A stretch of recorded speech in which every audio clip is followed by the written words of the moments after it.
Assalamualaikum warahmatullahi wabarakatuh. Bismillahirrahmanirrahim. Rabbi shrah li sadri wa yassir li amri wahlul 'uqdatam min lisani yafqahu qawli. Allahumma shalli wa sallim wa barik ala sayyidina Maulana Muhammadin wa ala alihi wa sahbihi ajmain amma ba'du. Alasannya masuk akal. Biar Allah menyaksikan saya kama usaddikuhu hayyan usaddikuhu maitan. Allah biar menyaksikan saya iman kepada Nabi ketika masih hidup, dan saya buktikan setelah mati pun, setelah meninggal pun, setelah wafat pun iman. Jadi ternyata baisnya itu supaya orang tahu bahwa iman kita kepada Nabi itu iman yang super.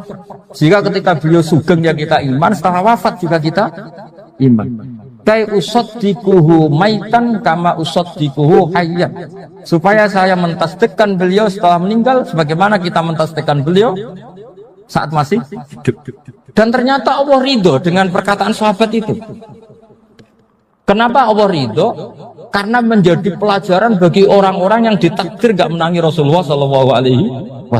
Tetap mereka ini. Jangan kayak setan itu kurang ajar betul oleh iblis. Masyhur itu, iblis itu nangis-nangis yang Nabi Musa. Iblis itu takutnya sama Allah itu luar biasa, sampean kalah. Iblis itu setiap ketemu malaikat karena dia ngerti alam gaib, mesti apa itu?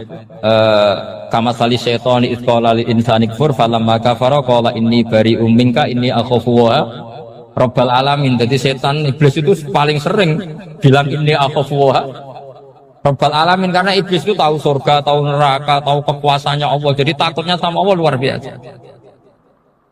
Makanya setiap dia mengajarkan kekafiran, setelah orang itu kafir gimana? Inni bari'um minka, inni akhafu rabbal alamin. Saking takutnya sama Allah, suatu saat iblis ini datangi Nabi Musa. Karena tahu Nabi Musa itu kalimullah, orang yang bisa komunikasi langsung dengan Allah. Ya Musa ya kalim Allah, saya ini makhluk, saya takutnya sama Allah luar biasa. Tolong rayukan Allah supaya nerima tobat saya. Karena dirayu terus lama-lama Nabi Musa bilang, oke, tak rayukan Allah. Sama Allah, karena Musa kekasihnya, ya Allah iblis punya ingin tobat, tolong dikasih hak tobat. Kata Allah, oke, dia bisa tobat. Asal mau sujud di makamnya Nabi Adam. Karena kesalahannya dia gak mau sujud sama Nabi.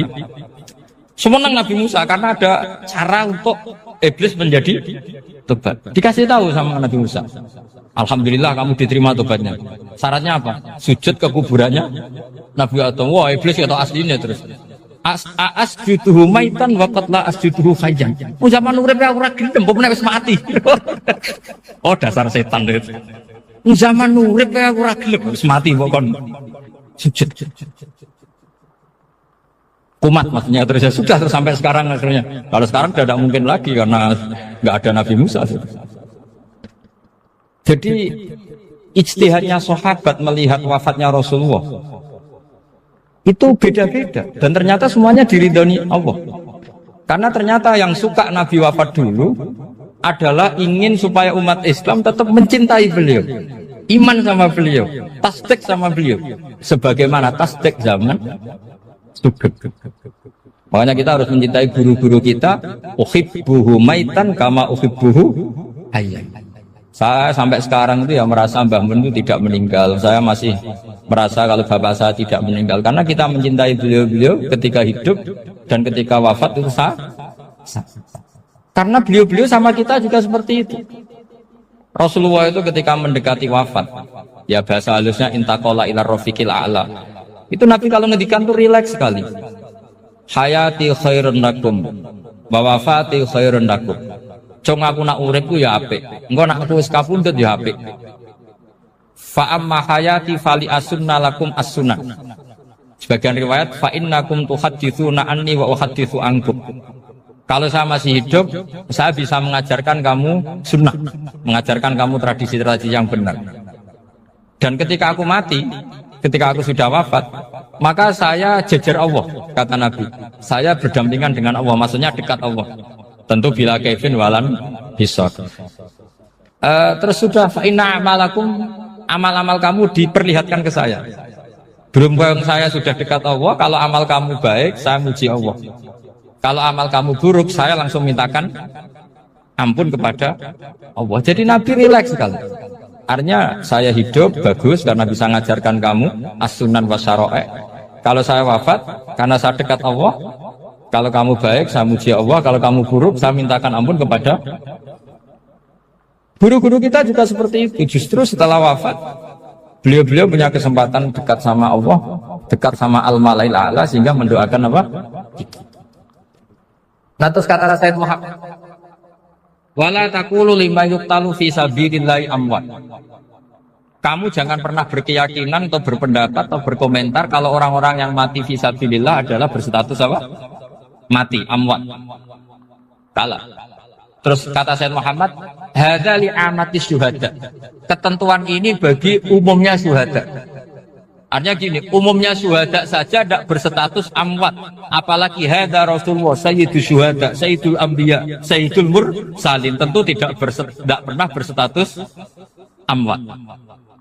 Ya saya ulang lagi ya, jadi zaman cara berpikir amatus syuhada, syuhada yang umum saja berstatus hidup, tidak boleh distatuskan amwat, apalagi Rasulullah itu sayyidul syuhada, sayyidul anbiya, maka status beliau pasti hayyun la yamut, pasti beliau itu hidup tidak.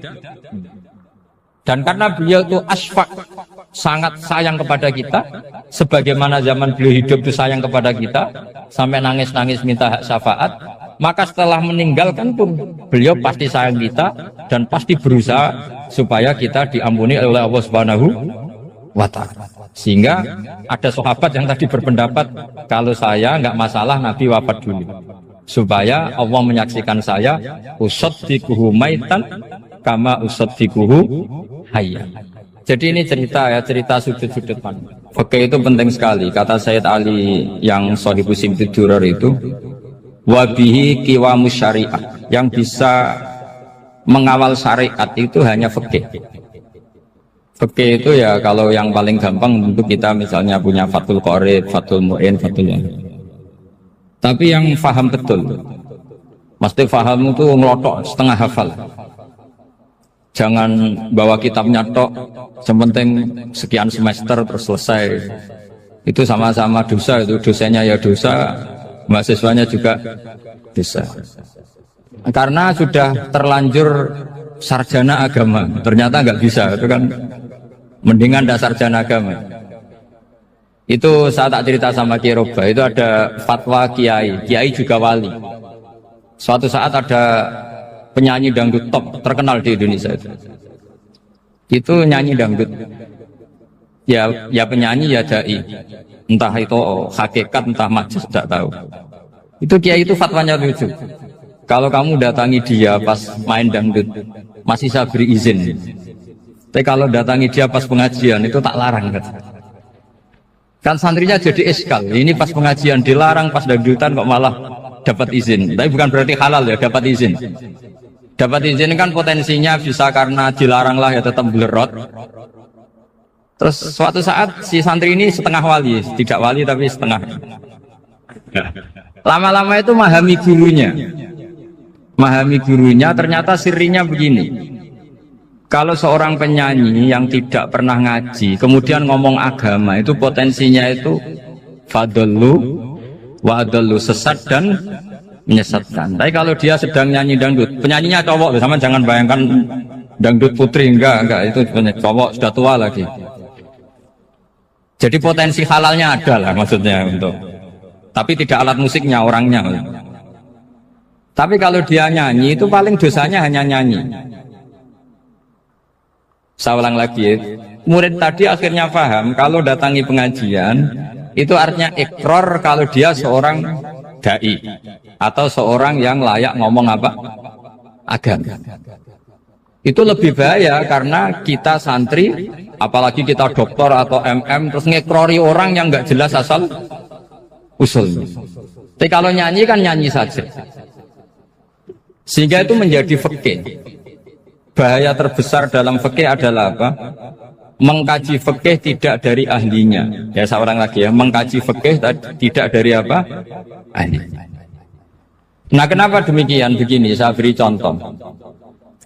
Ilmu fikih itu tentu pertama dari Rasulullah SAW, kemudian bersanad sampai kita, atau kita sampai Rasulullah.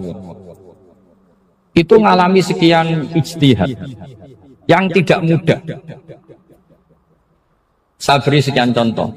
Dulu Imam Syafi'i itu sukanya sama guru yang miskin, ya, karena rata-rata santri juga miskin. Jadi mesti ngidolakan guru yang miskin, karena sesama miskinnya harus berkoalisi. Tapi akhirnya gurunya Imam Syafi'i itu miskin sekali. Namanya Muslim bin Khalid Az-Zanji itu miskin, Sufyan As-Sauri miskin, Sufyan bin Uyainah miskin. Setelah ngaji di Medina itu Imam Malik itu kaya. Pas itu Imam Malik sudah kaya. Setiap ketemu Imam Syafi'i dikasih uang. Sampai ketika Imam Malik itu bilang, kamu sudah alim, ilmu saya sudah habis, kamu ngaji sama yang lain. Sama siapa? Kata Imam Malik, orang yang sealim saya sudah meninggal, namanya Abu Hanifah. Tapi dia punya murid, namanya Muhammad bin Hasan Asy-Syaibani, kamu ke sana. Terus Imam Malik datang ke Baki. Dulu Baki itu pasar rental, ya Grab lah kira-kira sekarang. Mengumumkan, siapa kafilah yang mau ke Irak? Kita ya Imam Malik, dibayari sama Imam Malik, ini yang antar ke Irak, ke Muhammad bin Hasan Asy-Syaibani. Imam Malik mulai ngeper, guru saya yang miskin tidak pernah nyangoni, guru-guru saya yang kaya sering nyangoni. Mulai memasalahkan kiai miskin, gitu, kira-kira seperti itu, mulai masalah. Setelah datang ke Irak, di Muhammad bin Hasan Asy-Syaibani itu si Muhammad bin Hasan Asy-Syaibani itu kalau ngitung uang itu di meja tamu. Jadi punya emas lantaan, punya uang. Kira-kira kalau Indonesia punya rupiah, punya dolar, dihitung itu di ruang tamu. Kata Imam Syafi'i, saya dengan Imam Malik saja enggak seret, ini lebih kedonyan lagi kiai. Ngitung uang itu di ruang tamu. Terus akhirnya si Muhammad bin Hasan Asy-Syaibani ini ahlul usul, dia pakar usul. Kamu heran sama saya? Iya, kiai kok kedunyan, dia ngomong gitu. Tapi kata Muhammad bin Hasan Asy-Syaibani, kalau kiai tidak boleh kaya, dia tak kayak wong fasik, dan gue demenan, gue mabuk. Oh jangan, nanti dipakai maksiat. Tengjenengan mawon kersane digetokan, berarti kiai oleh sugih, pun angsal. Semenjak itu jadi satu fikih bagi Imam Syafi'i. Ternyata kalau mengharamkan kiai sugih, berarti membolehkan yang fasik sugih. Kalau yang fasik sugih bisa dipakai i'anah alal maksiyah. Semenjak itu mindset pikiran Imam Syafi'i rubah. Saking rubahnya sampai beliau berpendapat orang bisa beli Alphard, kok beli carry itu haram. Bisa jadi bupati kayak Pak Roba, jadi RT haram. Pokoknya gitu. Bisa keren kayak Gus Bak, kok jadi orang pendengar haram. Pokoknya haram terus. Karena dalil beliau al-Islam ya'lu walalillah alaih. Coba sampean ridho misalnya jadi orang Gresik dipimpin orang yang nggak sholat, ridho ndak? Ndak. Atau sholat tapi nggak bisa ngaji, ridho ndak? Ketika yang bisa ngaji berpotensi jadi buba, terus keterusan. Karena Imam Syafi'i keterusan, ya umatnya keterusan. Akhirnya orang-orang Syafi'i itu politikus rata-rata. Ya, makanya sampean jangan kaget sama Baruba. Kakak saya wakil bupati di. Putranya Mbah Mun ada yang wakil apa? Gubernur. Dulu Gus Wahid yang menteri agama. Itu asal usul dari perubahan fikih, mindset cara berpikir Imam Syafi'i. Jadi dulu itu fikih ditemukan itu jelimet, ada perdebatan. Itu tidak hanya pada level ulama, pada level Nabi pun ada perdebatan. Jadi jangan kira Nabi itu tidak debat, ya debat. Nabi itu asal seangkatan itu mesti debat, termasuk debat dengan malaikat. Jadi kalau perlu ya debat sama apa? Karena malaikat itu kan lugu itu gak iso mikir. Karena kalau malaikat iso mikir bisa jadi rektor. Nanti kasihan Pak Salam ini. Malaikat gak boleh jadi rektor. Malaikat Israel itu nggak tahu etika. Jadi beliau ketika mau mencabut nyawanya Ibrahim datang, ya Ibrahim saya ini disuruh nyabut nyawa kamu. Kata Ibrahim, wah kamu itu pasti salah. Kamu tahu saya siapa? Saya ini Khalilur Rahman, kekasih Allah. Masa kekasih membunuh yang dikasih? Ini nggak benar, logika itu nggak benar. Pasti kamu salah. Karena Israel itu tidak bisa debat. Ketika ditanya, hal ra'aita khalilan yumitu khalilah, masa kekasih membunuh yang dikasih? Saya ini Khalilur Rahman. Masa Allah mencintai saya kemudian membunuh saya? Itu logika agak benar. Enggak keliru, kamu itu keliru. Israel akhirnya terbang lagi. Ya Allah, katanya logika saya ini salah. Karena masa kekasih membunuh yang dikasih. Karena Israel nggak pernah sekolah, nggak pernah sekolah. Nggak bisa dia jawab. Akhirnya diajarin Allah. Dah kamu bilang gini ke Ibrahim. Hal ra'aita khalilan yakrahu ayyalqa khalila. Masa kekasih tidak siap ketemu yang dikasih. Dibalik logikanya. Akhirnya datang lagi ke Israel, kata Allah begini, masa jenengan kekasihnya tidak siap ketemu yang kau kasih. Oh ya ya oke, mati gak apa-apa. Jadi ilmu itu ngalamin perdebatan. Jadi saya datang murni karena Kiai Mas Bufin, bukan karena MC. Itu dosa besar kalau saya datang karena MC. Karena saya punya kewajiban yang lebih besar. Jadi yang bisa mengalahkan adalah a'dzama minhu, yang super besar kira-kira. Karena jelas ada riwayat inna min abaril birri silatar rojuli ahla wuddi abi. Ya, inna min abaril birri silatar rojul ahla wuddi abi. Di antara kebaikan yang sangat baik adalah seseorang menyambung teman bapaknya. Padahal sampean kan nggak mungkin teman bapak saya. Teman saya aja nggak mungkin, nggak level apalagi bapak saya kan. Jadi malah mohal itu. Saya berkali-kali cerita di mana-mana cerita, fikih itu harus dievaluasi karena ini masalah furu'iyah. Saya berkali-kali cerita di mana-mana cerita. Hukum berteman orang fasik gimana? Pasti orang jawab haram karena takut ketularan orang fasik. Tapi kalau dibalik, hukumnya bina orang fasik gimana? Ya baik, umatnya Nabi. Bisa bina kalau berteman. Kamu bisa bina orang fasik tanpa berteman? Gak bisa. Jadi kalau dibalik, hukum berteman orang fasik gimana? Haram. Hukumnya bina orang fasik baik. Bisa bina kalau berteman. Berarti berteman orang fasik. Ya terus nanti pada level lapangan sih gampang. Kalau yang soleh membina yang fasik dan yang fasik ketularan yang soleh, maka ternyata kalau yang soleh ketularan fasik ya berarti ternyata buruk. Tapi kan hukum masa nunggu kenyataan kan, jadi nggak hukum. Di mana-mana hukum itu kan ada asumsi, karena ini masalah ijtihad. Nah itu yang dilakukan para ulama kita. Jadi sampean harus mengkaji fikih secara detail, karena tidak hanya kita yang khilaf. Nabi-nabi juga khilaf dalam menentukan dakwah ilallah. Wali-wali kita kayak Abdul Hasan Asyadili sama Sayyid Abdul Al-Haddad itu juga. Imam Ghazali ya khilaf. Imam Suyuti itu kalau ketemu Al-Qastolani itu saling tidak nanya, saking nggak cocoknya, masyhur itu. Jadi ulama nggak cocok. Bedanya nak saiki berkoro partai. Gitu. Kalau orang dulu enggak, karena pakai asumsi, karena memang susah. Nggak misalnya memang tak bedai, tak beri yang nggak misalnya ada orang rukuk kemudian kentut, itu sholatnya batal apa enggak? Enggak, jawab saja. Enggak, orang sholat kemudian pas rukuk kentut atau kelihatan auratnya, sholatnya batal apa enggak? Batal. Itu keliru nih sampai ini salah dosen ini mesti itu. Pertanyaannya gini, yang dikatakan sholat itu kan aqwalun wa af'alun muftatahatun bitakbir muftatamatun bitasbih. Lalu ketika sampai rukuk apa sudah namanya sholat jika kamu katakan batal? Namanya sholat aja belum kok sudah kamu katakan batal gitu.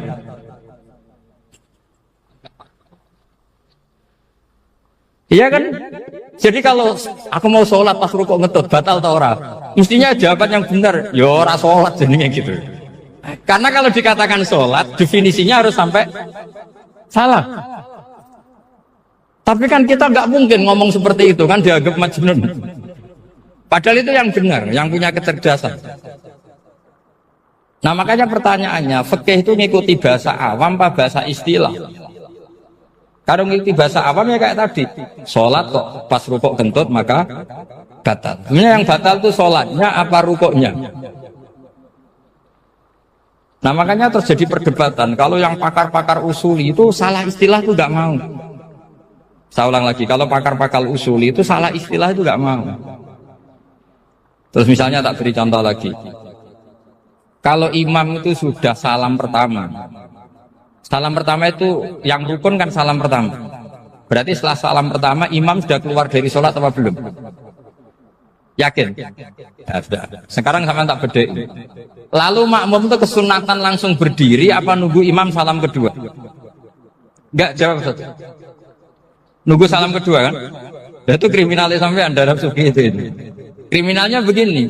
Berarti Anda bergantung sama orang yang sudah tidak sholat. Kata kamu setelah salam pertama dia sudah tidak sholat. Berarti kamu menginstruksikan makmum berhubungan dengan orang yang sudah tidak sholat. Karena sudah keluar dari sholat ketika salam pertama. Kalau kamu di debat gitu gimana jawabnya? Pusing kan? Berarti robtul makmum bisolatiman sing wis laisa fi sholatin. Berarti menggantungkan sholat sama orang yang sebetulnya sudah tidak stop. Ada yang jawab, sebagian ulama fikih tetap disunatkan menunggu salam kedua. Karena salam kedua itu masih paket meskipun tidak rukun. Juga paketnya selesai. Tapi selalu pertanyaannya gini, lalu setelah salam pertama itu imam masih sholat enggak? Sudah sama orang dijawab toh? Nah ini pentingnya bodoh, gak mikir sebenarnya. Jadi makanya bodoh itu barokah karena gak mikir. Jadi soalnya Rabbana ma khalaqta hadza batila. Sing bodoh ya barokah, sing pinter ya barokah. Secara barokah maksiat. Surano barokah blas. Jadi ilmu itu harus mengalami satu gesekan karena logika itu bisa dibalik. Nah karena ilmu itu mengalami satu gesekan, satu logika yang bisa kayak iya kayak enggak.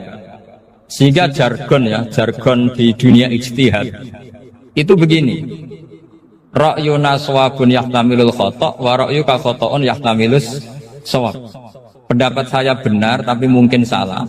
Tapi pendapat kamu taruhannya salah dulu tapi ya mungkin benar. Jadi mustahid kalau kata mustahid itu lucu. Ngomongnya itu ra'yuna shawabun yahtamilul khata'. Pendapat saya tarifnya benar dulu tapi ya mungkin salah. Kalau pendapat kamu salah tapi ya mungkin benar atau mungkin bisa salah, ya tidak tahu, pokoknya mungkin benar. Nah kenapa demikian? Begini, di luar masalah tauhid, seorang lagi di luar masalah tauhid itu tentu ada masalah-masalah yang sifatnya ijtihadiyah.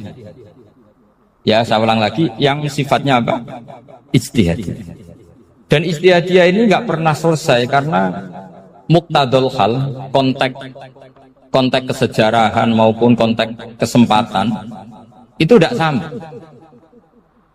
Dulu kiai-kiai itu ngaramkan dasi, ngaramkan celana karena yang celananan yang dasinan itu penjajah.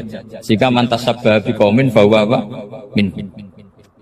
Tapi lama-lama kiai-kiai itu ya pakai dasi, pakai celana. Ya karena dianggap sudah tidak mantasabba biqaumin bahwa apa? Min. Ini ngalami pergeseran. Semua istihad itu ngalami pergeseran. Lalu pertanyaannya begini, lalu istihad apa Gus yang permanen? Yang permanen ya istihad dengan alat apa? Istihad. Saya beri contoh misalnya begini. Nabi Musa itu yang ngalami istihad. Kata beliau karena kangen Allah, itu ingin melihat Allah karena kangen. Rabbi arini anzur ilai. Qala lan tarani walakin anzur ilal jabal. Ya sudah, namanya orang kangen ya ingin melihat, ya sudah gitu aja. Sehingga ahli ilmu kalam itu berdebat. Kalau kata ahli sunnah, karena Nabi Musa minta ingin melihat Allah, berarti melihat Allah itu jaiz, mungkin. Karena Nabi gak boleh bodoh meminta sesuatu yang mau hal. Maka antipatinya ahli sunnah terhadap pendapat Mu'tazilah itu antipati. Karena menurut pendapat Mu'tazilah Allah itu qadim, Allah itu laisa kamitslihi syai'un, sehingga gak bisa dilihat. Pertanyaannya adalah berarti Nabi Musa meminta sesuatu yang muhal, itu bodoh sekali sampai gak tahu mana muhal mana apa jaiz. Makanya kata Imam Ghazali, masa Nabi Musa yang Nabi gak tahu kalau melihat Allah itu muhal, sampai minta berarti nganggap itu jaiz atau boleh. Itu cara pandang orang-orang ahli sunnah apa? Wal jamaah. Tapi tetap saja sebagian ulama itu ya balelo, yang kayak Mu'tazilah itu ya balelo. Cara berpikir pokoknya itu karena kangen, bukan karena mungkin atau tidak mungkin. Jadi nggak mungkinnya tetap tidak mungkin. Terus mereka dalil la tudrikul absar wa huwa yudrikul absar. Nah sudut pandang ini akan terus. Ada seorang wali ditanya, kalau kamu di surga ingin melihat Allah apa enggak? Jawabnya enggak. Kenapa? Kasihan Allah. Terus kenapa? Unazzihu dzalikal jamala an-nadhari misli. Saya tidak ridho Allah yang hebat, yang keren, kemudian sing delok terima aku wong resik. Koyok gak ngergani pangeran. Sebenarnya sing delok Allah ben golongane Nabi Muhammad, Nabi Ibrahim, kowe ora usah ngilangi keren maksudnya itu. Jadi ada ulama itu jadi wali kalau sholat itu karena di soft belakang. Tapi jangan ditiru. Itu kan nggak lazim ya. Lazimnya kan afdhalus sufuf as-saful awal. Ketika ditanya, kenapa kamu kalau sholat di belakang? Cek GR koyok wani suwan pangeran gak ngarep. Aku sungkan dadi kok urip. Kalau sampean kan karena males, bukan karena sungkan. Jadi itu artinya rasa ya. Makanya nggak bisa, nggak ada ijtihad itu nggak mungkin karena perasaannya orang itu beda-beda. Itu Sayyid Abdul Al-Haddad itu kalau ngendikan masyhur, man da'a li dzalimin fil baqa faqad ahabba yusawwa fi ardi. Orang yang mendoakan orang fasik masih hidup, gak mati-mati, itu berarti suka kalau Allah dimaksiati di buminya. Wong fasik kelakuannya rak maksiat, nak mbok dongakno mari, itu berarti kamu ingin Allah didurakani terus menerus karena si fasik masih hidup. Tapi kalau Abu Hasan As-Sadili cara ngendikan gini, kalimatnya persis. Man ahabba alla yusawwahu fi ardi faqad ahabba alla tadhharu maghfiratuh. Orang yang ingin dunia ini steril gak ada maksiat, maka sama saja berkeinginan tidak melihat luasnya maghfirahnya Allah. Sama-sama wali besar. Tapi cara pandang hubungannya dengan Allah seperti itu. Jadi mau tidak mau, istihad itu mau tidak mau. Makanya tidak usah dipertentangkan misalnya cara berpakaian, cara apa. Yang penting sesuai aturan Islam ya sudah. Karena ini urusan rasa. Urusan apa? Rasa. Itu Syekh Hasan Basri itu sering jagungan sama Robiah Hadawiyah. Itu secara fikih salah. Tapi pas itu ulama fikih ditanya, kenapa Anda tidak komentar terhadap dua wali besar yang sering ketemu? Andai kan semua santri seperti itu akan saya halalkan, karena nggak mungkin punya nafsu. Sehingga fikih dulu memang masih asli. Kamu lihat di takrib misalnya, lelaki melihat perempuan itu nggak boleh kecuali sekian alasan. Termasuk boleh itu litaklim karena mengajar, atau lil muamalah. Ini yang mulai masalah. Ada warung kopi, penjaganya cantik, santri-santri ngopi. Ini lil muamalah, kan kasus itu. Mau disalahkan tuh ada takbirnya, mau dibenarkan ini jelas fasik kan, jelas fasik. Maksudnya sudah fasik sebelum itu ditambah itu, jadi fasiknya permanen. Nah pertanyaannya adalah, kalau kamu ngajar mbak-mbak, kemudian hafal yang cantik yang enggak, itu taklim lin nazar apa nazar li taklim? Itu taklim apa modus? Makanya kalau ngopi cari bakul yang cantik, itu muamalah untuk nazar apa nazar untuk muamalah? Loh kalau saya ngopi dengan kiroba pasti halal. Karena begini, berjalan saja, bareng capek, nggak tahu itu warungnya siapa, terus berhenti ngopi. Kebetulan bakulnya cantik. Nah itu mungkin halal, karena kan saya tidak milih-milih.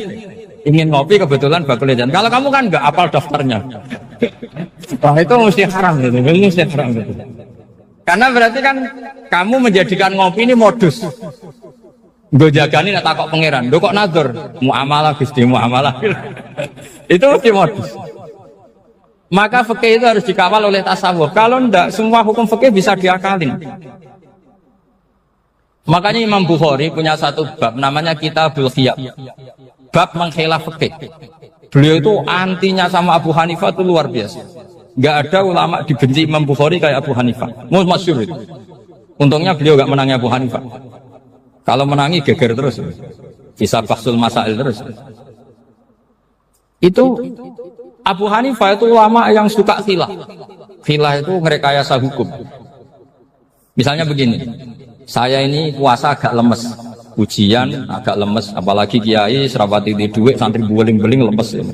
Apa mangan itu kan, poso-poso kok mangan kan gak keren. Supaya saya bisa makan dan halal, saya bisa ngajak kiai robai ya jalan-jalan.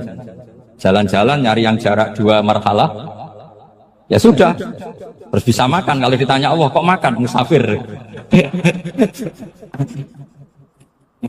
Jadi bolehkah insya'us safar menciptakan pergi demi untuk supaya boleh iftar? Boleh enggak jenengan? Enggak boleh, alasannya apa? Kan pergi. Perginya juga enggak maksiat. Itu khilaf.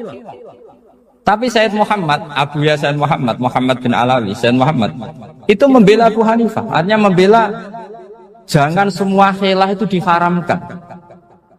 Karena itu cara, saya ulang lagi, karena itu cara untuk mengawal bahwa hukum Allah itu luas. Karena kalau nggak ada khilaf itu ya kita kesulitan. Kita kesulitan.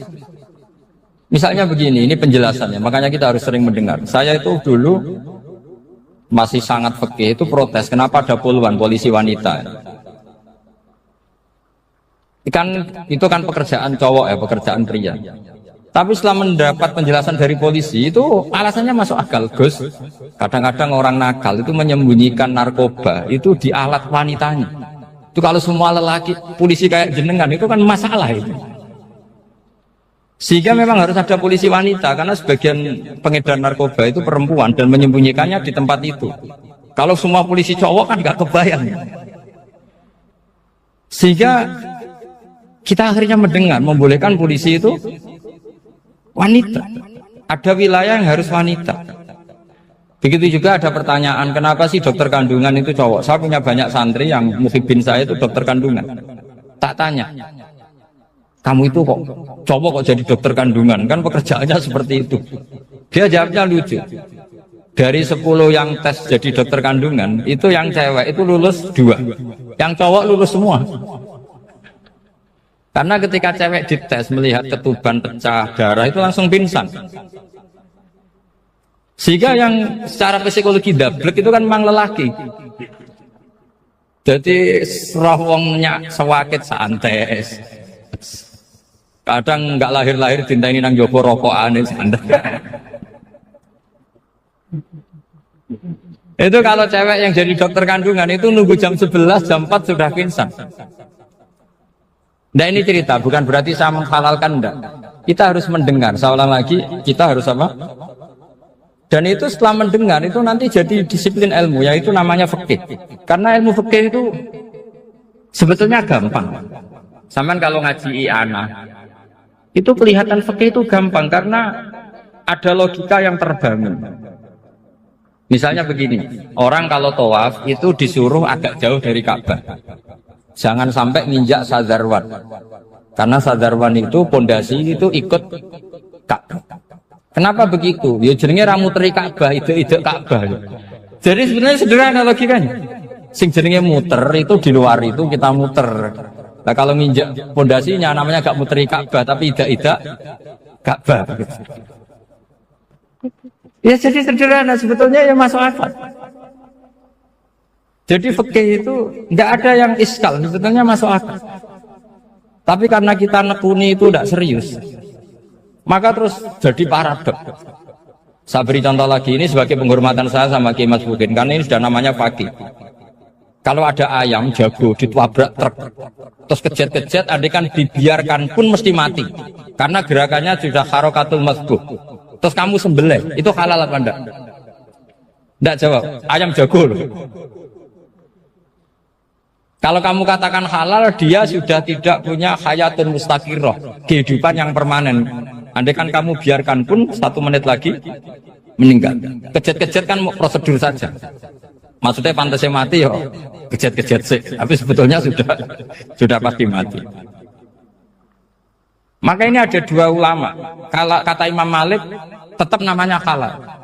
Karena ruhnya masih di situ, sehingga ketika kita nyembelih, ya nyembelih hewan yang hidup. Yang namanya nyembelih itu pokoknya mematikan yang punya roh. Sementara saat itu rohnya masih di situ, meskipun 1 menit lagi pasti.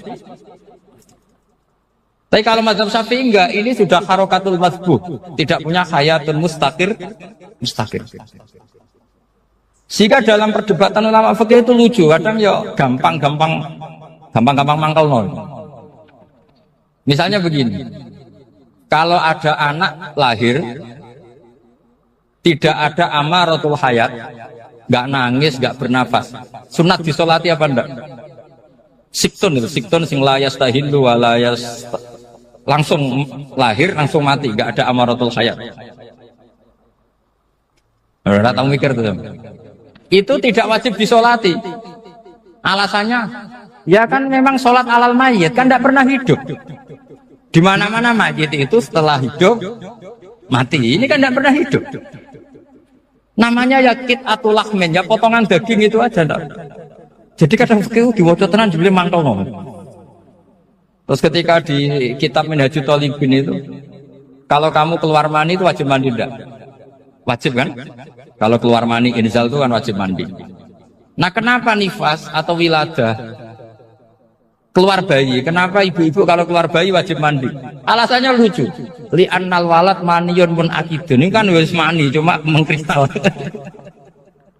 Jadi kadang pakai mangkel. Apa ya? Sembrono itu. Mosok wajib mandi wiladah itu karena apa? Li'annal walad maniyun mun akidun. Niku mani sing wis mengkristal. Mani sing wis jelalatan lah, lahir nangis macam-macam. Jadi ternyata karena kenapa fikih butuh alasan nyari hadis tentang keluar anak mandi itu enggak ada yang sorry, yang ada adalah tentang inzal. Innamal ma' minal. Akhirnya dicari-cari ternyata walad itu maniyun munakid. Lah ini problem fikih. Sampean harus siap dengan pelajaran seperti ini, meskipun sampean mungkin wong priayi, tapi ini ilmu. Ya, saya ulang lagi, ini ilmu. Sehingga ulama itu mau tidak mau harus mau mendengar. Karena logika yang terbangun itu nunggu kalau mendengar kayak tadi. Nabi malaikat Israel baru sadar, masa kekasih bunuh yang dikasih. Masuk akal juga Israel. Kalau sama sampean sih nggak nerima tetap selonang-selonang, ini masalah Ibrahim Khalilur Rahman. Sehingga kita di alasan fikih itu harus kita dengar. Saya dulu itu, saya sampai sekarang itu sama, kalau bayi lahir masih sudah berbentuk bayi, saya sendiri berpendapat sebaiknya disolatin kalau sudah berbentuk bayi, meskipun tidak tidak nangis, tidak ada amaratul hayat. Kan yang digugurkan itu wajibnya, bukan masalah boleh dan tidak. Itu banyaklah perdebatan ulama di bab itu.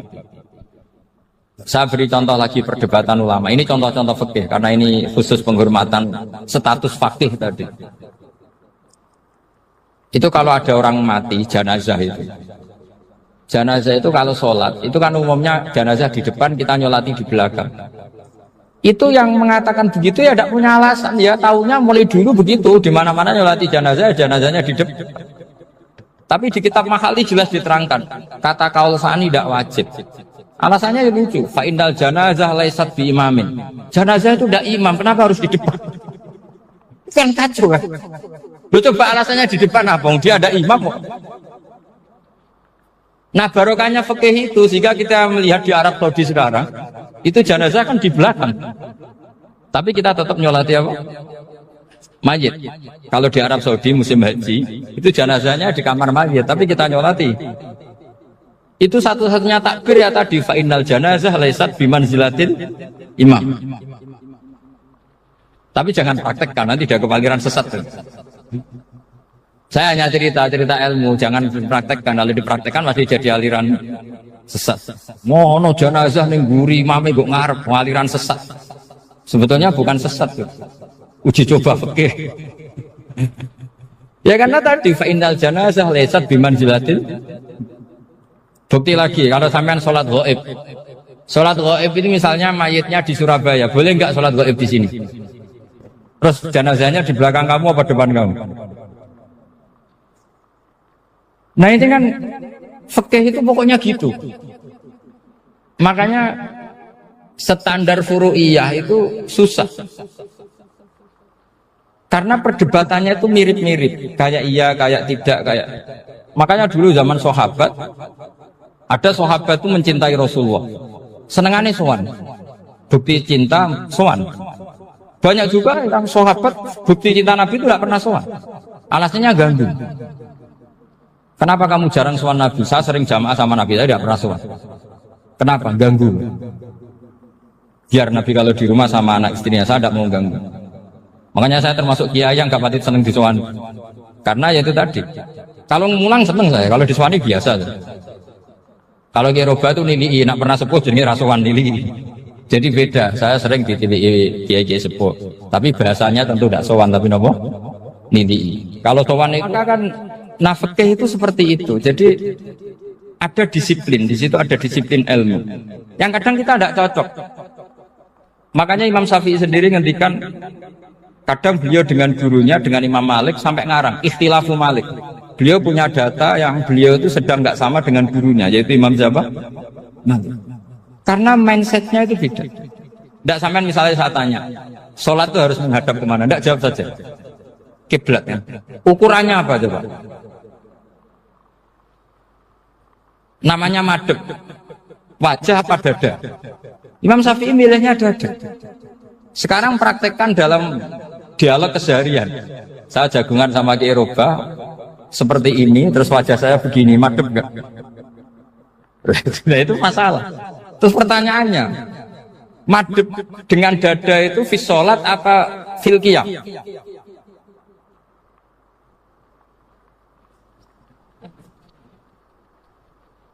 Loh, enggak, kalau fi sholat pas sujud dada kamu madhep mana coba?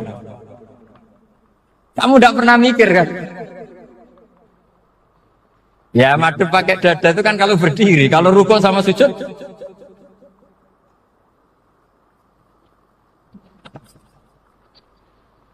Nah itu ulama itu jelimet gitu. Makanya jarang yang menekuni profesi ulama ini. Karena menekuni proposal banyak, karena memang susah. Jadi ulama itu orang yang cara berpikir sudah aneh. Sehingga mereka detail. Maksudnya menghadap itu apa? Ukurannya kalau berdiri ya dada, tapi nggak bisa kamu katakan at-tawajjuh bisodri, aturan dalam sholat, fikuli sholat. Pertanyaannya lah kalau rukuk sama sujud, dadanya menghadap kemana aja? Maka itu ilmu yang sudah jelimet. Nah ulama usul fikih, ulama yang nggak mau salah per detail hukum. Sehingga menurut Imam Rafi'i, misalnya kalau beliau ditanya sujud itu gimana ya, asal wat ujabha ya sujud. Tapi kalau menurut Imam Nawawi harus melibatkan 7 apa? Anggota, yaitu al-jabha, wal yaden, wal rubaten, wal qadamain. Oke, Imam Nawawi kita ikuti. Tentu keseharian kita pakai Imam Nawawi, yaitu berdasar hadis umirtu an asjuda ala sab'ati a'zumin al-jabha, wal yaden, wal rubaten, wal qadamain. Berarti berapa? 7. Tapi pernah saya cek di kitab karangannya Imam Syafi'i, ketika beliau ngendikan saya suka kalau orang sujud itu melibatkan 7 anggota berdasar hadis ini. Tapi kata beliau wayahtami itu dan bisa saja sujud yang watul jabhah itu sudah cukup. Kata Imam Syafi'i, limadha, karena Nabi ketika sujud itu hanya ngendikan begini, sajadalaka wajhi wa sam'i wa basori. Gak ada di hadis wayadi, warubati, wakodami. Ya sudah akhirnya, nah itu sudut pandang. Terus gugatan kedua begini, ada orang Muslim yang sujud sama berhala. Untuk menjadi murtad itu harus 7 anggota apa cukup 4 jabah halal ardi? Untuk sah menjadi murtad itu. Untuk sah menjadi murtad cukup 4 jabah halal ardi harus 7 anggota.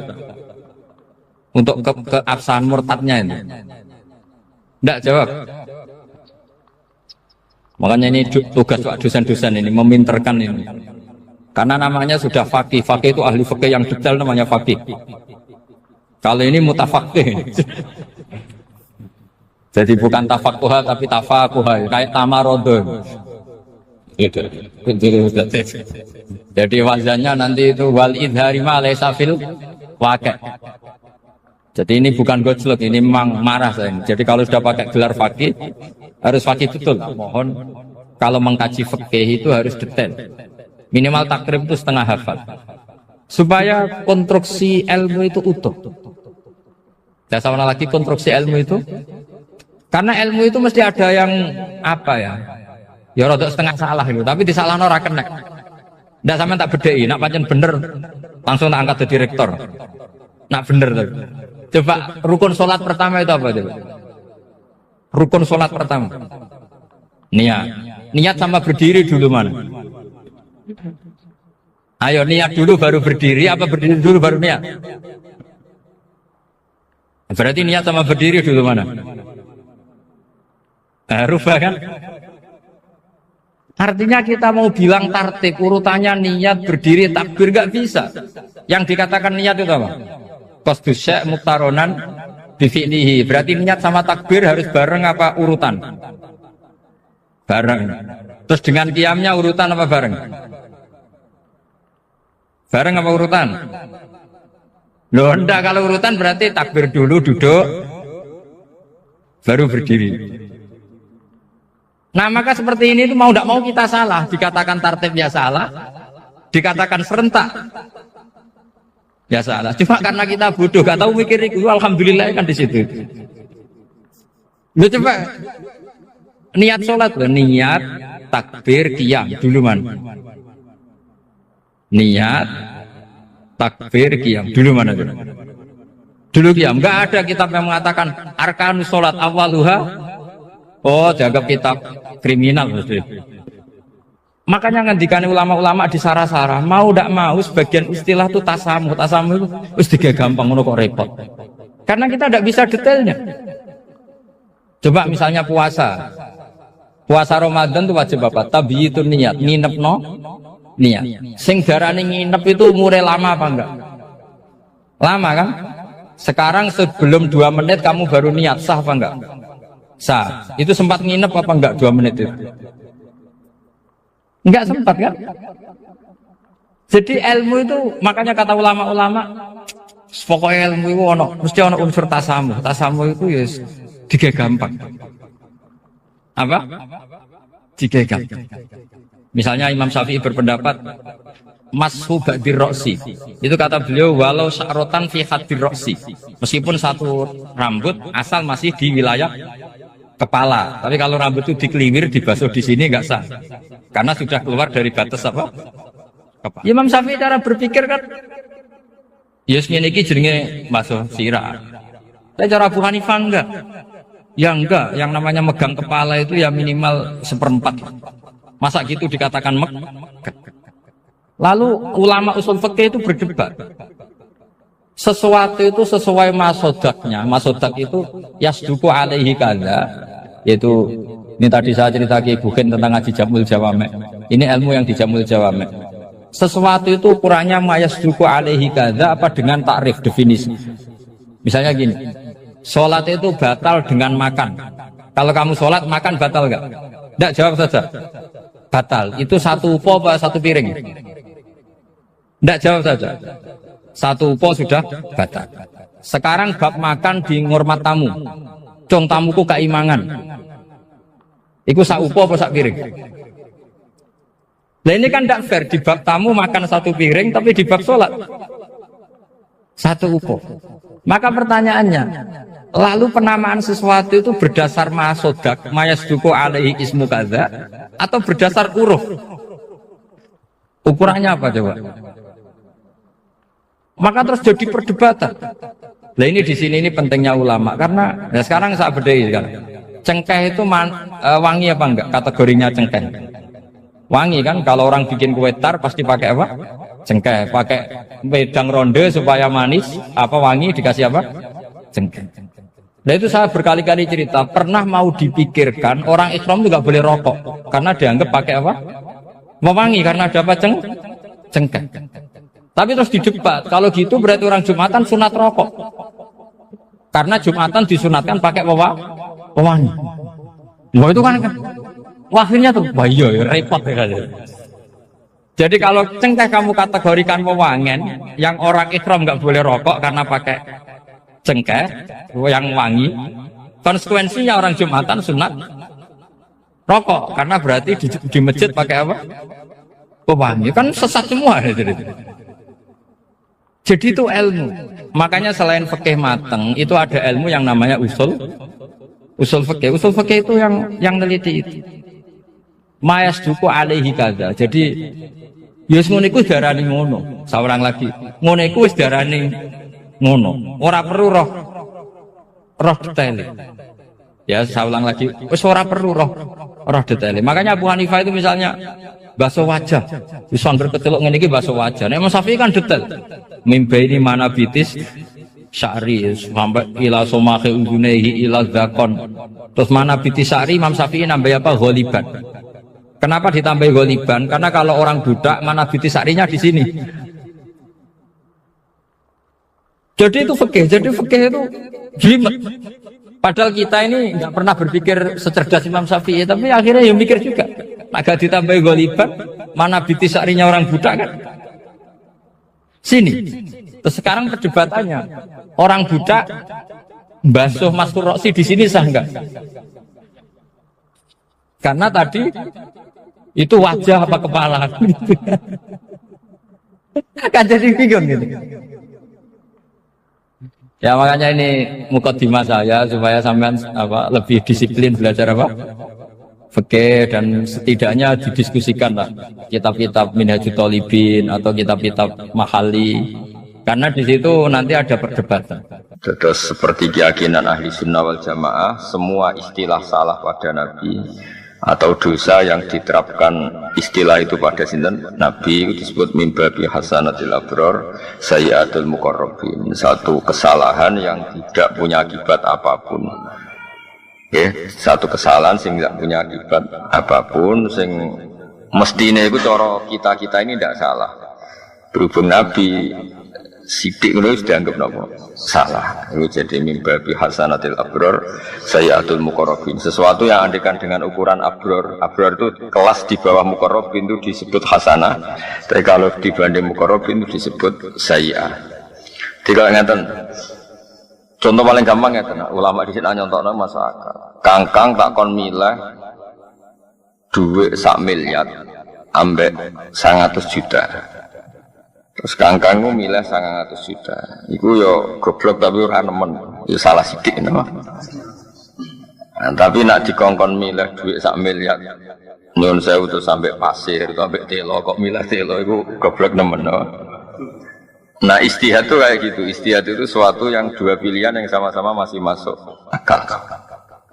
Ayo jadi sama-sama masuk akal itu mimbabi hasanatil abrar sayyatul muqarrabin. Tapi nak liyane gak masuk akal itu wis pancen salah tenan kok. Salah tenan.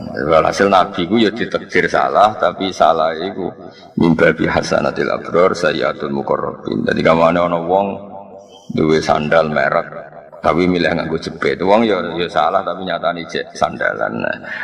Yes, pokoknya afdal lebih fadil, mesti afal. Pokoknya tidak sampai fatal, apa? Tidak sampai. Tapi ukuran Nabi ini ditegur pangeran, apa? Terus ditegur pangeran. Litarhuba supaya seneng sapa ummatuka umat sira. Nambah waca mutadi lituro hiba supaya ngekeki semangat sira ta nyenengno sira umataka umat sira mbok senengno fil jihad ing dalam gelem jihad. Jadi kita semua pasti tidak ekstremis. Seolah lagi kita semua pasti tidak ekstremis. Tapi ada momentum yang jihad itu penting. Sekamane kok saiki fatwa sopan itu untuk momentum, untuk momentum. Tapi zaman Belanda, terus kowe nyarano wong kon sopan ambek Belanda itu kebodohan, no.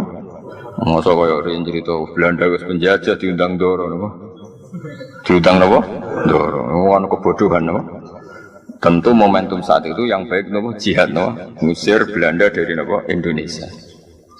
Apalagi zaman Nabi ngadepi Abu Jahal, Abu Lahab. Terus misalnya Nabi nanamno akhlak karimah sama Abu Jahal, ngono ora kebayang.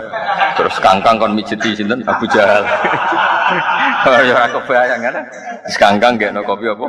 Abu Jahal. Monggo bareng Abu Jahal metingkrang terus ngongkon. Kok nerokok? Terus kangkang apa sami'na wa ta'na. Iku sopan tak goblok. Goblok. Nah, dadi kabeh ono momentume. Ya jaga wong liberal, Islam itu jihad, Islam itu pedang, Islam itu saif, Islam itu radikal ora ngono, ono momentum no. Zaman Belanda jajah kita ya tentu kita jihad no. Ya jihad. Sausé damai ya kangkang kadang dukung tim Belanda no. Wong dunyane wis napa? Damai. Dhisik Jepang itu penjajah no. Saiki kangkang gak di motor Jepang ya ngeluh no.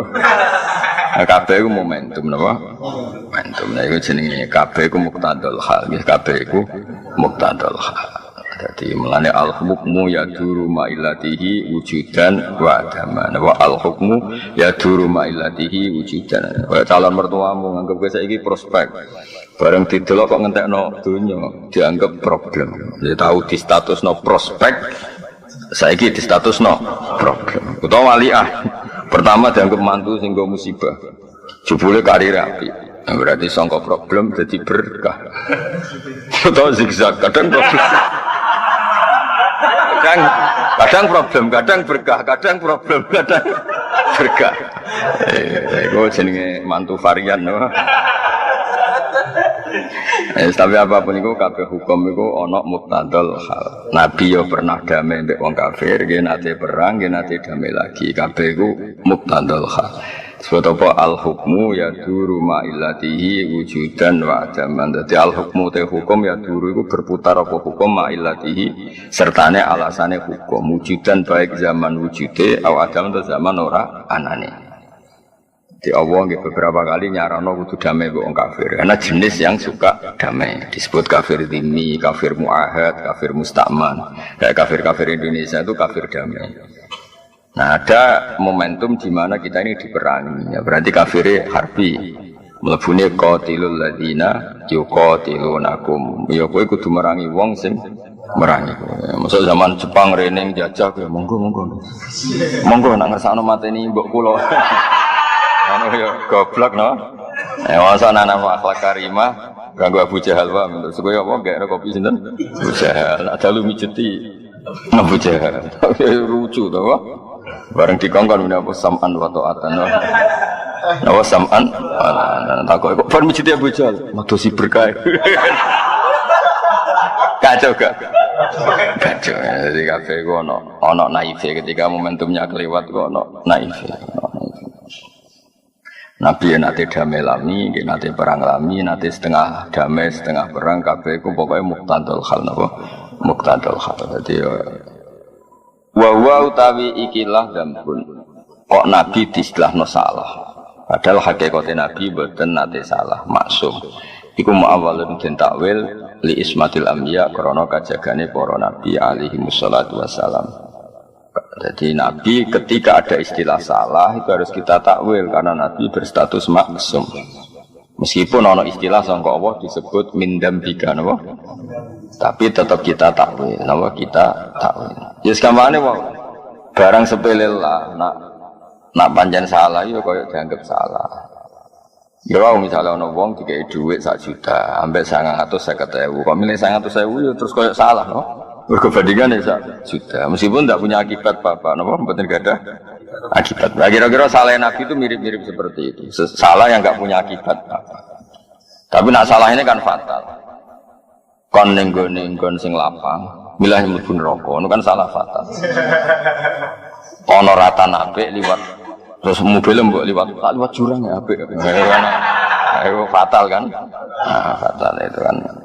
Jadi kabeh itu ada. Nah, salahnya Nabi itu tidak pernah seperti itu. Namun tidak pernah. Misalnya saya beri contoh. Allah itu mangkel banget ambek wong munafik, mangkel banget. Sehingga Allah itu punya cara boleh dibahasakan Allah punya ketentuan Muhammad kamu tidak boleh nyolati Abdullah bin Ubay bin Salul. Abdullah bin Ubay. Tapi Nabi itu punya perhitungan. Abdullah bin Ubay itu anaknya itu soleh, santri khusyuk, sregep. Bapaknya ketua munafik tapi anaknya ketua pondok. Ya, jadi bapaknya ketua munafik. Orang santri sregep kaya anak Abdullah bin Ubay bin Salul. Jenenge enggak Abdullah sama. Berarti Abdullah bin Abdullah.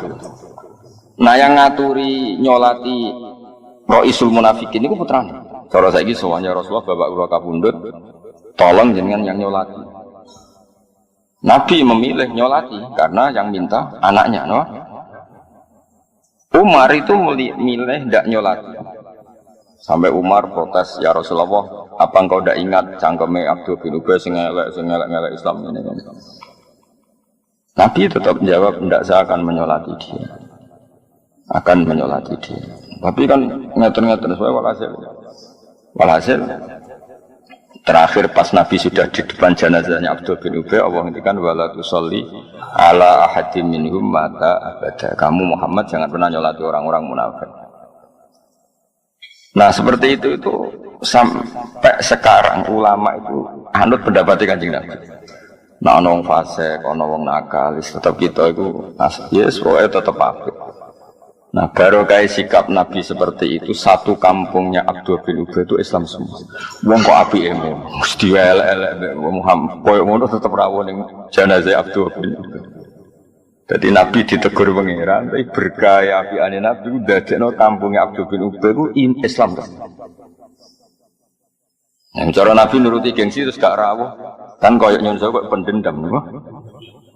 Tapi Nabi rawuh itu pengen ditegur aja lho mat aja salat. Tapi Allah tetap ngregani aluse Nabi dadekno kaum itu Islam. Lah iku jenenge salah wong-wong saleh iku ya ngono-ngono wae napa. Wis ngono. Salah yang enggak punya akibat apapun. Mergo wae nggih. Dia tetap berkah. Ini salah Nabi itu tetap berkah. Terus nah itu yang paling angel ning bab takwil bab sesuai walhasil mim babi hasanatil abror sayyatul muqarrabin. Sesuatu sing cara kelas kita tetap itu baik, tapi kanggo Nabi cara jauh gak pantes, no? Baik gak pantes. Terus ada lagi salah Nabi yang cara Allah salah, tapi cara istihad benar gitu. Ning peristiwa Abasa wa tawalla an ja'ahul a'ma. Abdullah bin Ummi Maktum niku ora ampun Islam, no? Pun Islam. Dia pun sakit ngaji. Terus minta Nabi itu mengajari ngaji. Alimni mimma allamakallah. Terus Nabi saat itu punya tamu orang-orang kafir, tokoh lagi minta dijelaskan Islam. Gamane konsultasi Islam. Singkat cerita Nabi memilih ceramah atau konsultasi jawab pertanyaan yang kafir sing konsultasi Islam. Nah karena Abdul bin Ummi Maktum bijak akmal buta. Itu menyela terus. Setiap Nabi nerangkan Islam ngene-ngene nyela. Nabi jatah kula mulang, alimni mimma alim kula nggih ulang lah. Ampun jawab yang niku terus kula nggih. Ulang. Walhasil Nabi tersinggung, fa'aradu Nabi terus gak berkenan kok. Wong tangan-tangan mulang wong kafir kok disela. Napa? Lah Abdul bin Maktum yo ora salah, dene ku Ahmad. Dadi ora ngerti nek Nabi ku nembe sibuk mulang wong kafir. Nah, terus Nabi aradu ngono. Nah, Abasa itu muka masam, Nabi gak nyaman. Watawala itu minggu. Allah cara berpikir orang kayak Kanjeng Nabi. Lala pas niku di saat itu Allah cara nyalahno Nabi. Abdul bin Maktum sekaruan iman. Mulane regani karuan iman. Wong kafir mbok rewangi ngono orang mesti iman. Jadi nganggo kaidah al yakin la yuzalu bisyak. Nabi nganggo kaidah cara Jawane ora oleh tafsilul hasil. Nah itu kan mirip, no? Lah kira-kira salah Nabi mirip-mirip. Jadi kan banyak kan kiai, nak ditamoni pejabat, tamoni wong nasional, oleh hormat tenanan. Nak tamoni santri biasa. Mergo senenge wong nasional ning kiai iku pas-pasan. Berarti butuh napa?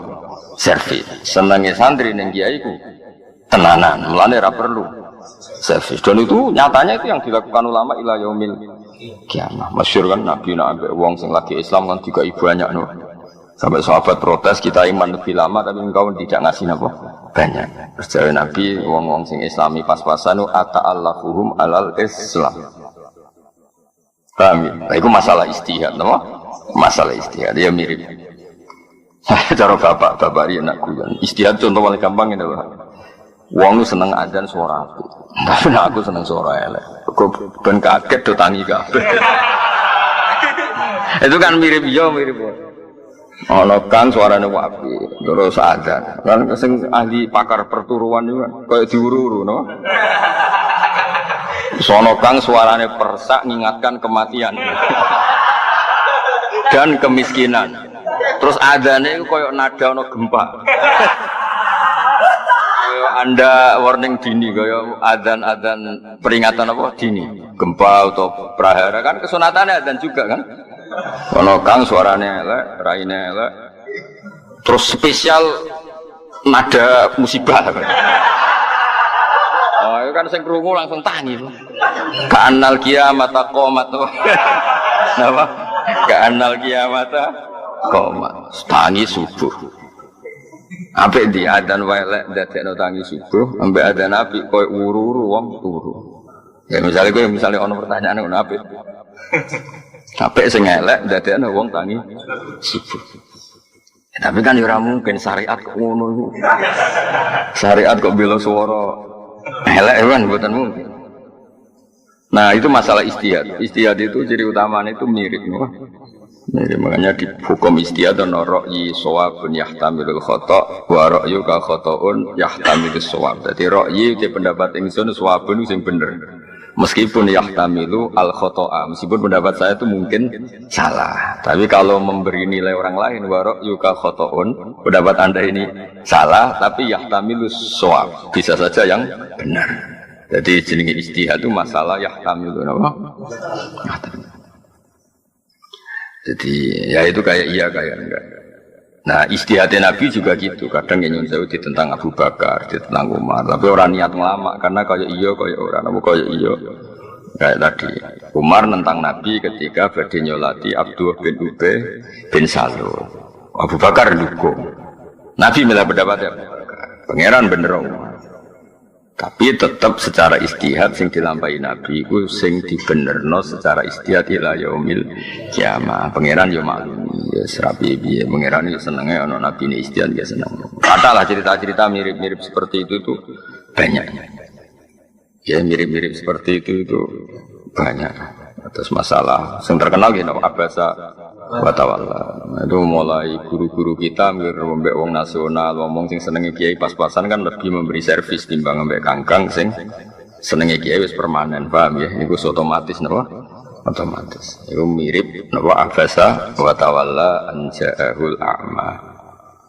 Tapi nyatanya kanjeng Nabi ditegur pangeran. Tapi yo setelah itu Nabi begitu terus sesuai ijtihadnya. Dan setelah itu nyatanya sama Allah dibiarkan dan dibenarkan. Itu nunjukno ya negur wae ra akibat apa. Wah ya negur ya. Negur wae kan dia akibat apa. Itu jenenge wa huwa muawwalun ismatil anbiya. Dan itu ya tidak semua kesalahan itu akibat fatal. Ya sekali kangkang. Sakjane cara teori sing dadi imam iku apik sing paling apik. Apik sing paling misale kangkang yang milih sing wis umur, ahli fikih sing ngene-ngene. Tapi kalau itu terus-menerus akan jadi keangkuhan. Wong mau diimami wong sing sangisore akan melahirkan keangkuhan. Mulane Nabi nanti ngendikan sallu khalfa man qala la ilaha illallah. Tapi melihat imam itu ketua delegasi, jebule imame culun. Ketua supir panglima kok culun kan ya lucu. Nah lho ngono imam harus sempurna no. Karena imam domin sing nanggung Fatihah nak salah di imam sing kok nak ana sahwi piye imam semuanya itu dibebankan imam jebule imame culun. Misalnya kan repot no. Nak ndelok iku nggih repot. Tapi nak ndelok ben ora angkuh no. Sae imam sak kecekele iku sae. Nyatane Abdul bin Umar nate makmum Hajjaj bin Yusuf gendo-gendone wong Hajjaj bin Yusuf. Berapa tragedi perang sing gara-gara Hajjaj bin Yusuf orang biadab betul Hajjaj. Tapi Abdul bin Umar nate makmum Hajjaj. Wis diceritakno Imam Syafi'i. Makanya terus ana istihad. Nah, kula piyambak imam sak kecekele wae. Kok kowe nak pulang kampung nak nganggo standar ideal ana wong tuwa Fatihah ra bener. Ana sing nompah poh. Wan terus repot, masa apa imam koyo pilkada, no? Mereka nyeleksi, no?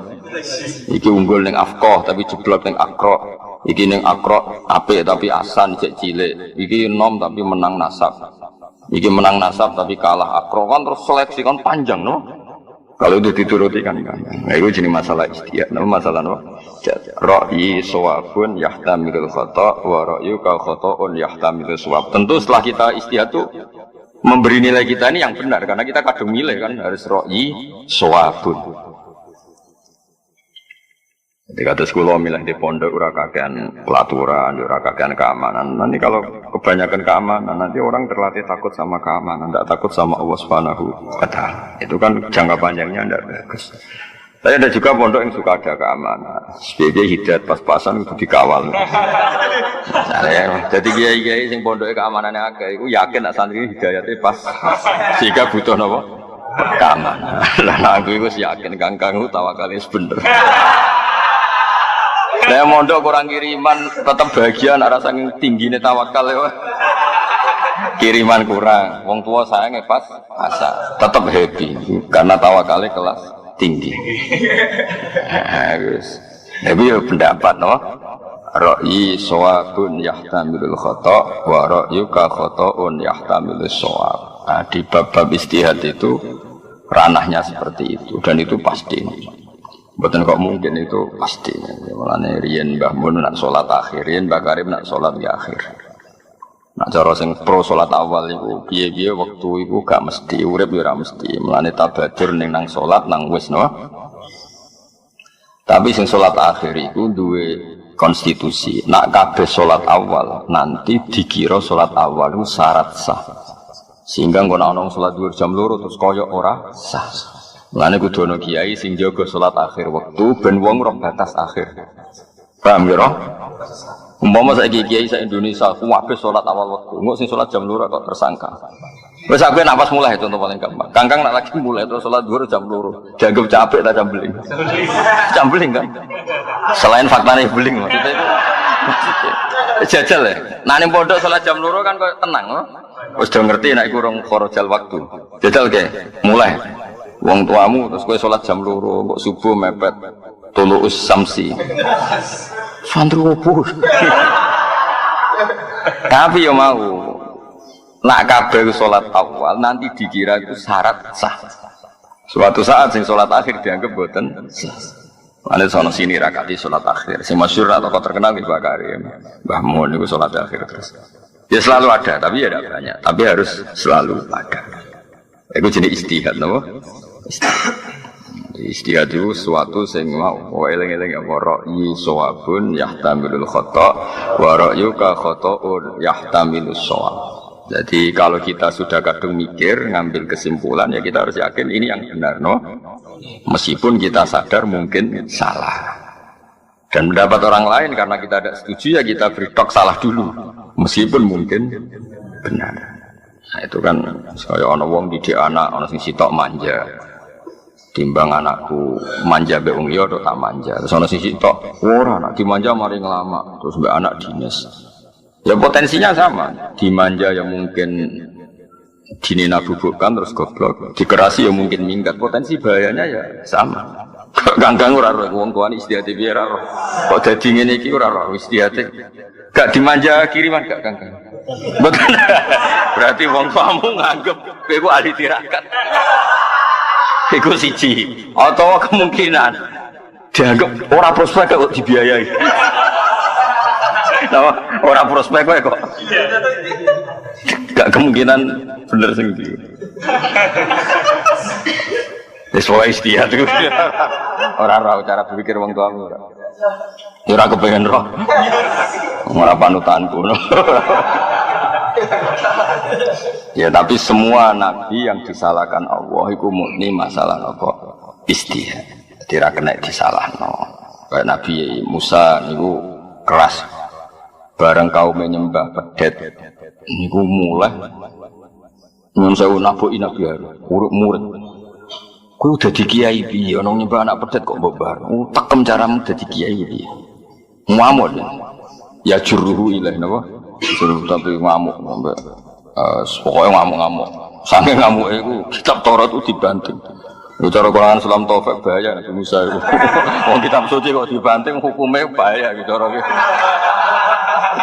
Wa alqal alwaha wa akhadha fi ra'si akhihi yajruhu ila. Warang dene kan. Nabi Harun kakake Nabi Harun kakake lebih sepuh. Barang diuring-uringi Nabi Musa dibuanting Nabi Harun tenang. Qala ya ibna umma la ta'khud bi rihiyati wala bi ra'si. Inni khasyitu an taqula farraqta baina bani Israil. Nabi Musa muring-muring pangeran seneng. Mosok ana umat sing nyembah anak pedet Nabi Musa teko santai.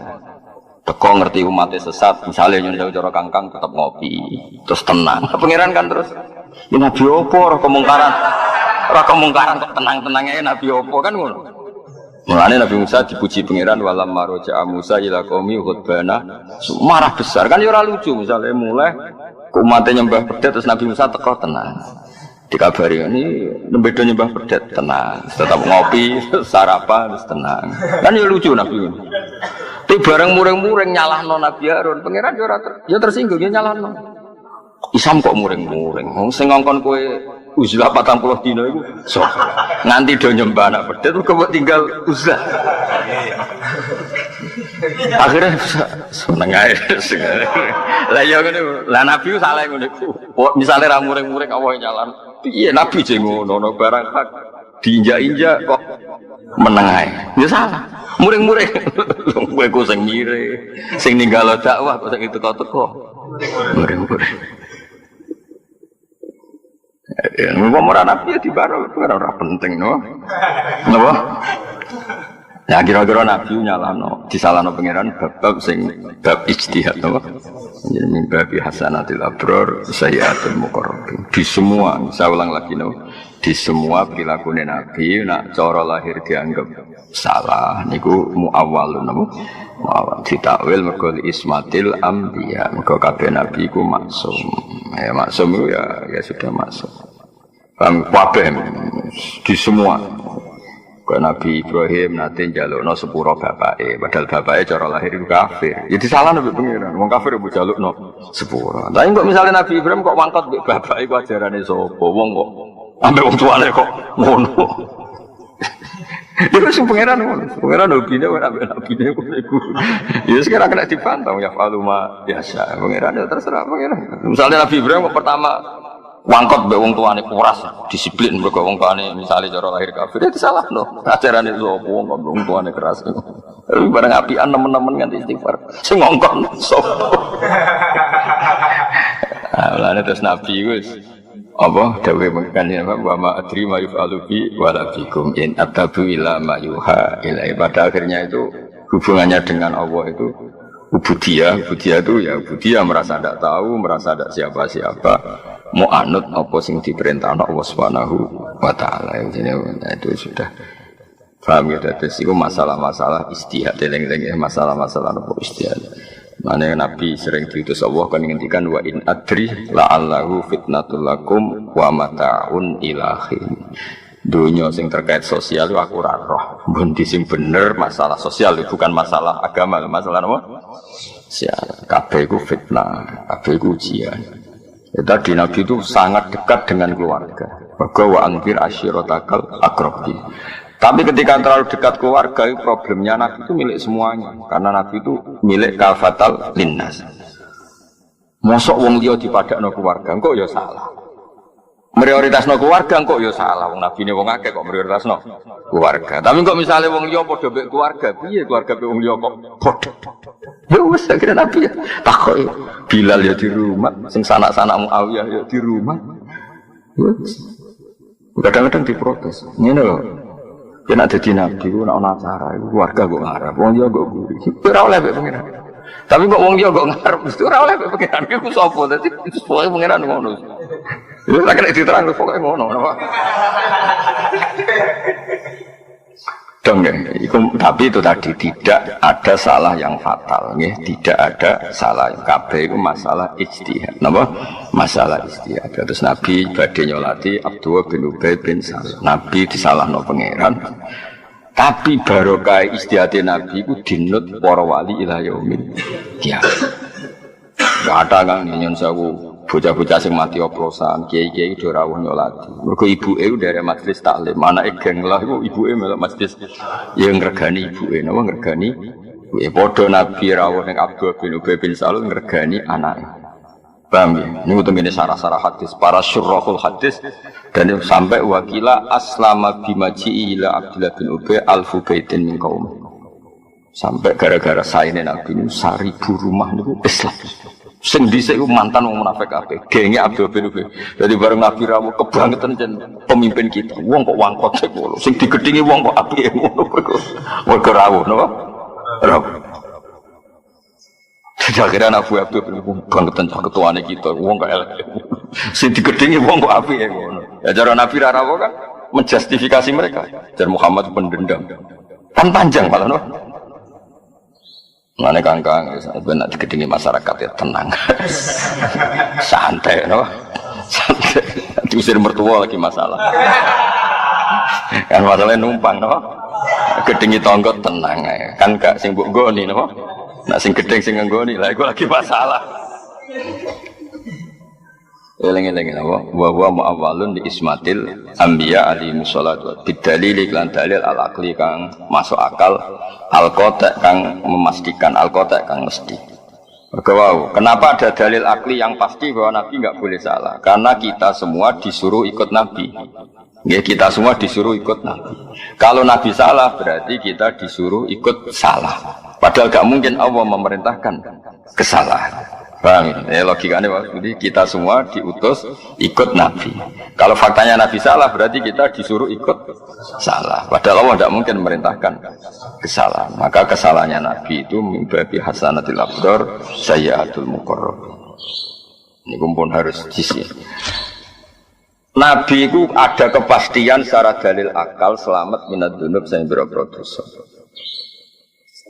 Dosa tidak salah Nabi karena wow masalah apa istihadiyah apa masalah istihadiyah walamu telam lam sini goni liyaghfira lakawa kan tadi ada lam liyaghfira lakawa walamu telam lam liyaghfira iku lil ilati karena ilat al ghaiyati kang bangsa tutup famat khuluha mongko utawi sing dileboni lam iku musabbabun iku mau sesuatu sing akibat la sababun ora kok dadi sebab.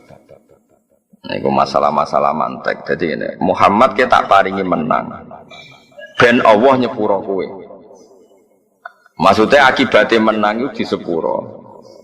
Orang kok di sepuro itu sebab. Maksudnya ngeten ya. Ini kangkang sing biasa melarat, biasa lemah itu kudu belajar niki. Ada hal-hal yang kamu lemah itu musibah, salah. Misalnya orang Islam kiri kabeh terus buruhnya Cina, misalnya buruhnya non Muslim. Gara-gara kiri lemah jadi buruh. Mereka berhak ngelarang kita sholat. Ya, nak sholat dipecat. Saya ulang lagi ya. Kangkang sing melarat, kudu tobat lah. Maksudnya ya jangan teman-teman melarat. Biaya itu tidak semuanya melarat lemah itu baik. Ya saya ulang lagi. Tidak semuanya melarat lemah itu baik. Misalnya gini. Misalnya orang Islam itu lemah melarat, lemah. SDM-nya rendah, terus jadi buruh, jadi apa? Terus bosnya melarang sholat. Kalau sholat dipecat, kita kalah enggak? Kalah kan? Terus negara dikelola orang non Muslim yang jahat sama Islam. Masjid dianggap ilegal, kriminal, ibadah dianggap kriminal. Problem enggak? Lemah itu problem, no? Ka'bah juga gitu. Ketika Nabi masih lemah, itu di seputar Ka'bah itu ada berhala 360 jumlahnya. Ketua gengnya yang mimpin Abu Jahal. Semua ritual tentang kemusyrikan. Sekarang Ka'bah menjadi steril dari kemusyrikan, barokah Nabi tawaduk, barokah Nabi menang. Menang. Nah, di sini itu menang itu penting, no? Dan di antara sebab ghufrane Allah, itu mergo Nabi itu menang. Karena ada hal-hal yang nggak bisa diselesaikan dengan kalah, harus dengan menang. Mana kangkang rasa dewa, no ini miskinan, wa amin fakot kunta miskinan, no dari rasa dungo fakot kunta miskinan. Jadi malaikat malah kaget, ini miskinan, wes ngono mat. Jawabnya, ya jadi eling-eling. Maksudnya kangkang kalau suwon sing melarat, sing tawadhu yo. Ya nikmati teman-teman, ya dinikmati aja. Suatu saat kowe kudu mulai, kowe posisi menang. Mau kapan namanya mati ora apa-apa. Penting tahu menang, karena baru kayak menang kamu bisa mewarnai kampung kamu. Tapi nak kalah, enggak kan?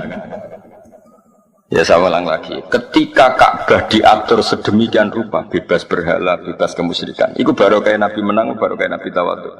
Menang, sehingga kabeh Nabi kudu tahu menang. Inna fatahna laka fatham. Tapi menangin Nabi karena beliau figur yang sempurna, yo menang yo tawadhu. Itu ideal, apa? Tapi kan pernah ada periode bahwa tawadhu itu nyuwun sewu tidak menyelesaikan masalah.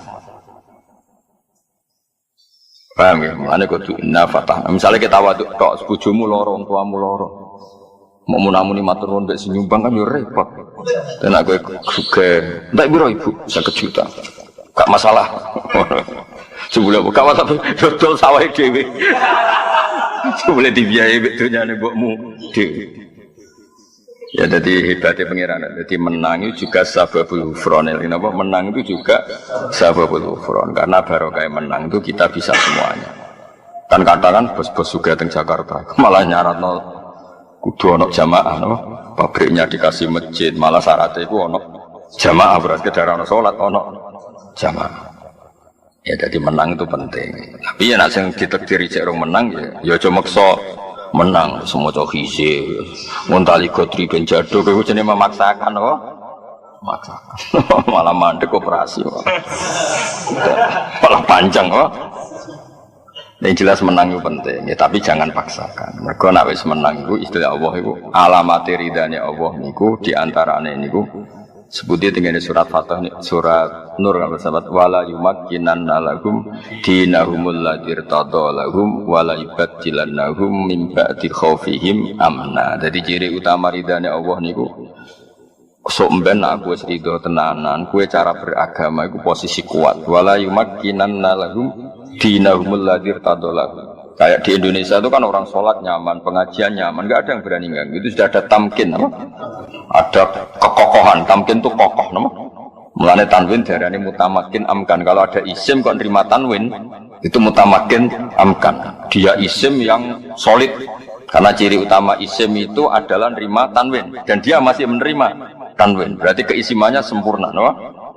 Beda dengan isim yang ghairu munsorif itu mutamakin ghairu amkan. Isimnya enggak jelas. Ciri utama isim nopo tanwin kok dia ini mau nopo uang masalah. Mengajaran itu baru munsor, rodok-rodok ora bener munsor itu.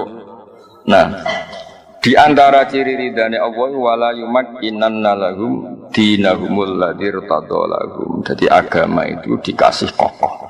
Wong ngaji nyaman, wong salat nyaman, wong dakwah nyaman. Intinya gue yang menang itu dua sisi sing dadekno di sepurane Allah. Mergo dadekno kemenangane agamane Allah Subhanahu.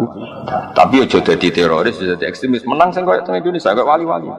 Gruno sawangane sewantai, tapi ujug-ujug Indonesia mayoritas muslim. Ya santai wali-wali santai. Sedana tanggane dolanan gong ya tenang. Tapi ngerti-ngerti dirubah saiki ora nuthuk gong, nuthuk kenthong. Wali ku rileks tapi mbok susu ngerubah. Saiki rame netok ae gak gawe perubahan. Rame netok ora gawe perubahan.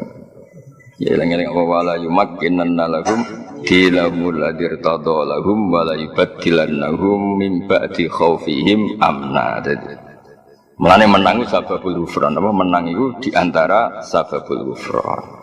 Jadi kena menang malah liyaghfira laka wa ma taqaddama. Tapi tadi ya jangan dipaksakan, jangan dipaksakan. Wa yutim malan nyempurnakno sapa Allah. Bil fathi kelan kemenangan al-mazkuri kang den sebut nikmat wa nikmate Allah in amahu tegese nikmate paringe nikmat Allah. In amahu tegese paringe nikmat Allah berarti idhofatul masdar li fa'ilihi wa idhofatul masdar li fa'ilihi. Kan gak mungkin menane ngene wa yutim malan nyempurnakno sapa nikmat nikmat ing Allah. Allah di posisi menerima. Oh sembrono ya. Kafir halus ngono ngono. Lah ya masa Allah posisi al-mun'am sing diparingi nikmat. Tentu Allah al-mun'im napa? Berarti apa? Nikmatahu ing nikmate Allah. Berarti Allah posisi fa'il. Mulane digenti in amahu napa? Ing oleh paring nikmat Allah. Imam Suyuti sangira percaya nek kowe mergo nikmatahu kuwatire nikmate Allah, mosok Allah entuk nikmat. Terus digenti napa?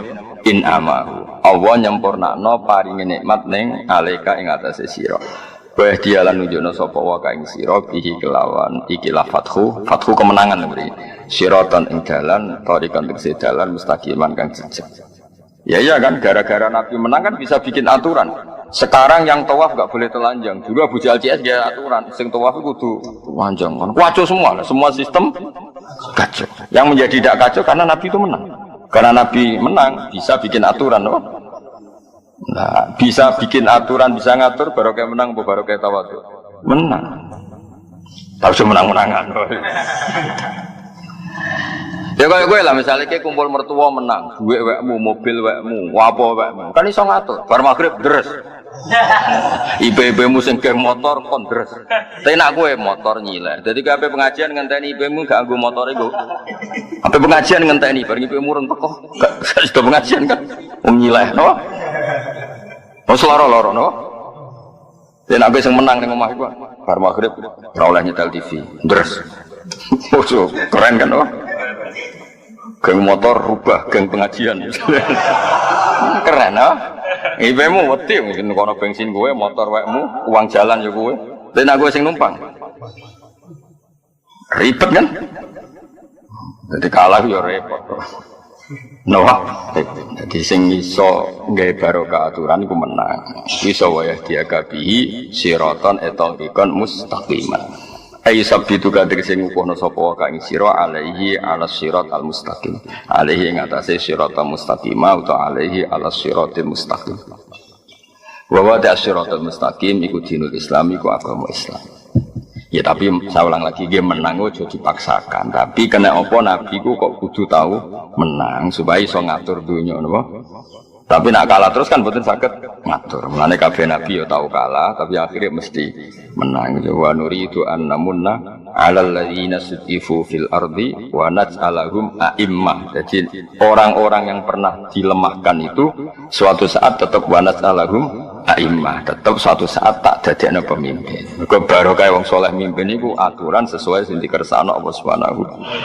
Terus Indonesia setiap alun-alun mesti ono masjid, masjidnya nggih bersih, paham nggih? Jamaah nggih tertib. Iku barokah menang. Napa barokah? Mbok menang lewat mayoritas, mbok lewat apa? Pokoknya menang.